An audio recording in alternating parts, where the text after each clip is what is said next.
जी हाँ दोस्तों, असांजी सिंध धरती जो भलोड़ शाइर नौजवान कलमकार एम तालिब दुरानी जो ख़ूबसूरत गज़ल निमुन जी नगरी निमुन जे शहर सलाम कोट ॻोठ वाइड़ो खां असांजो प्यारो पिरी दोस्त अब्दुल इसाक ख़ासकरी साहब चूंड करे थो।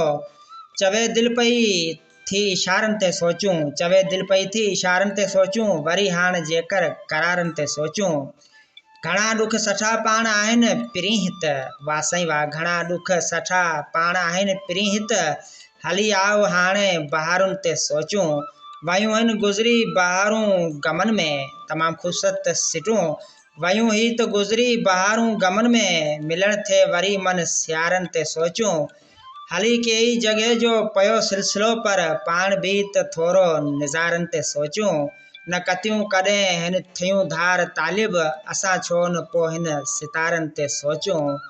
चवे दिल पई थी इशारनि ते सोचूं, वरी हाणे जेकर करारनि ते सोचूं। एम तालिब दुरानी जो ख़ूबसूरत गज़ल असांजे प्रोग्राम जे लाइ चूंड कयो निमुन जे शहर सलाम कोट जी नगरी ॻोठ वाइड़ो खां अब्दुल इसाक ख़ासकरी साहब।